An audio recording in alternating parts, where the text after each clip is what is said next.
Welcome to Blue and Blue, everybody. My name is Mark. RJ, my other half, he's away for the week. Hopefully, we'll have him back on Friday. I'm doing this by myself today just because there is just too much to talk about in the past few days since our last recording, which was Friday, if I believe. Lots of things happened. Lots of things happened in the hockey world, especially in the Habs world. And we're going to start with we lost another legend in Montreal, Phil Goyette. This guy played back in the 50s all the way to the 72, I think 56 to 72. He's born in Lachine on October 31st, 1933. 1933. That's a long time ago.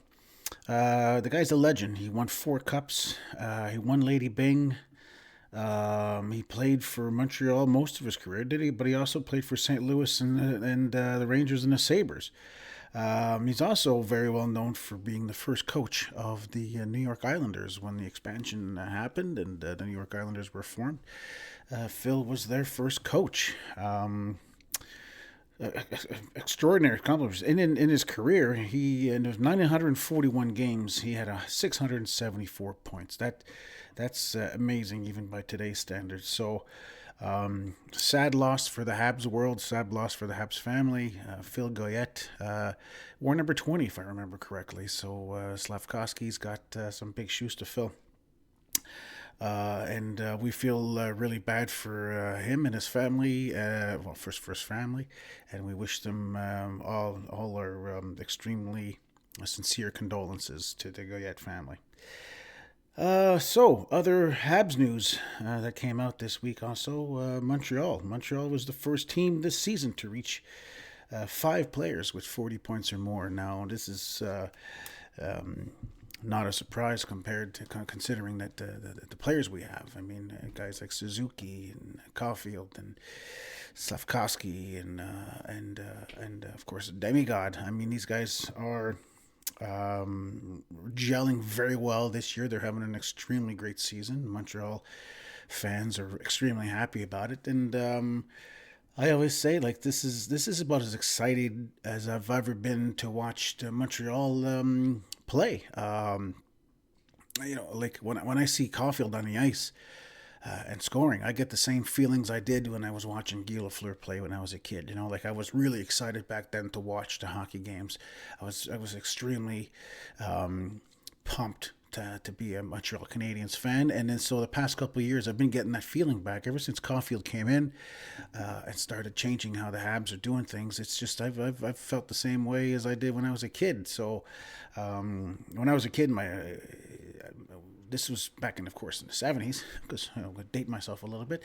The Habs were playing very well back in the 70s, and my father used to get his alarm clock. My father had one of those flat alarm clocks with the numbers on the side. Like the numbers that flipped, like the old-fashioned numbers. Anyways, I used to want to listen to the hockey games, but my mother always put me to bed early. But the games were always like 7 o'clock at night, and I was always I would miss so much of the game.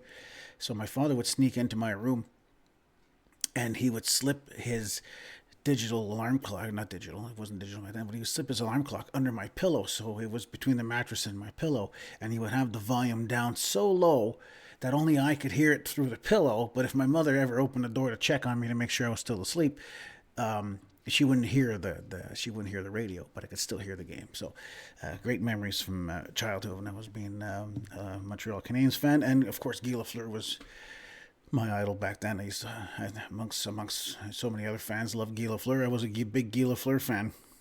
When he retired, I became a big Chris Nyland fan, and now I'm a Cole Caulfield fan. I've become there was a bit of an error between Caulfield and Nyland, where I didn't really idolize any player in the Montreal Canadiens because I guess I guess Price would have been a pretty good one, but no, I didn't feel the same way with any other player other than like I did with Lafleur and Nyland. So.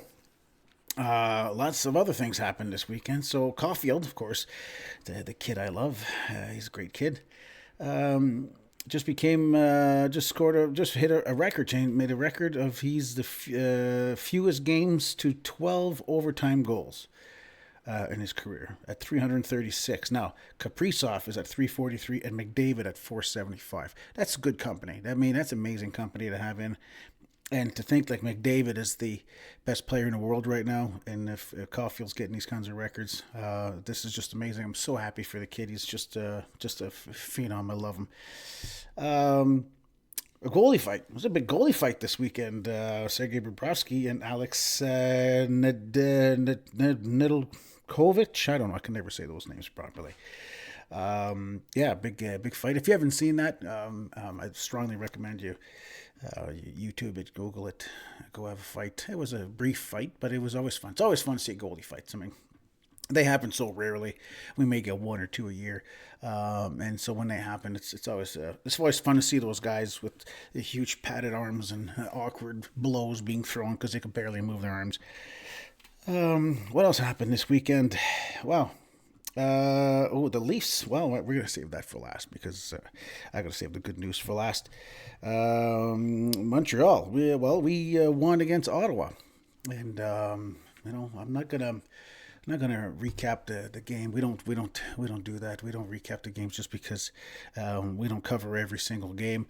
I do recommend if you ever wanna hear some guys recap some games, go see Whiskey Long and go take a look at the Hockey Junkie for the Montreal games. These guys are YouTubers. They have a lot of viewers. They do a great job. I'm especially in love with the Hockey Junkie. I love what he does. Love his Newfie accent. Like I said in a previous video, I was in the military for 25 years. I worked with a lot of Newfies, so when I hear the Newfie accent, it's music to my ears. I love. Like I said, I always say this. I never met a Newfie I didn't like to have a beer with. So.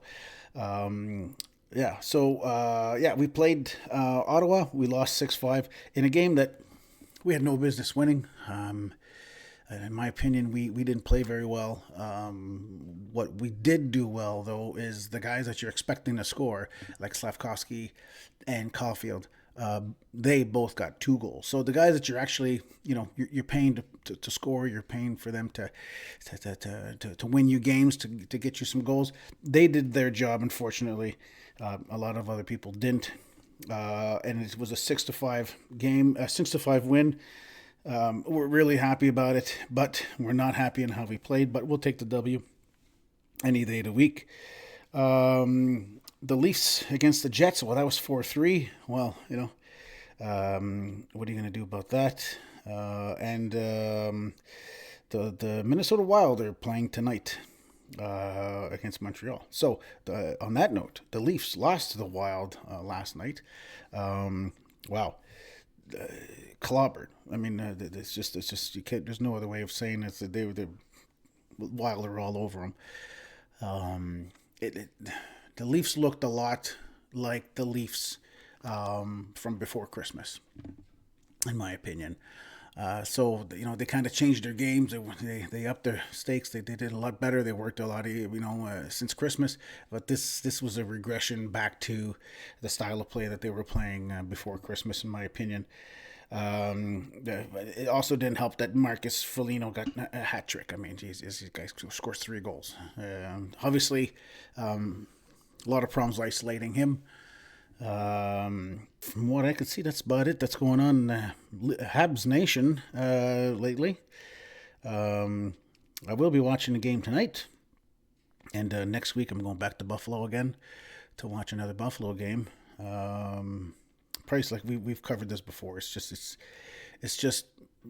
worth every penny to go to Buffalo to watch a Leafs game or even a Montreal game because the price of the tickets are half, if not a quarter, of what we would pay in the GTA or in the Montreal Bell Center. So if you haven't done it yet, it's well worthwhile to beginning of the season when the tickets first come out.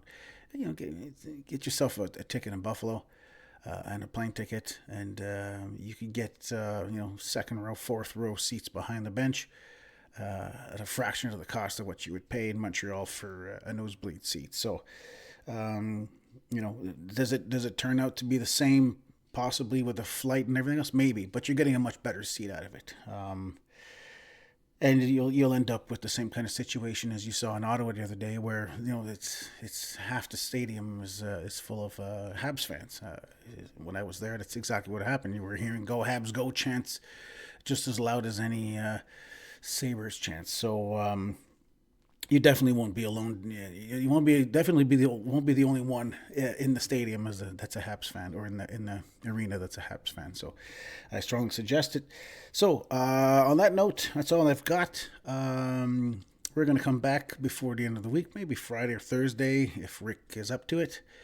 And we are going to cover the Wild game tonight. Hopefully, that's a big W for Montreal. It's going to be a tough game.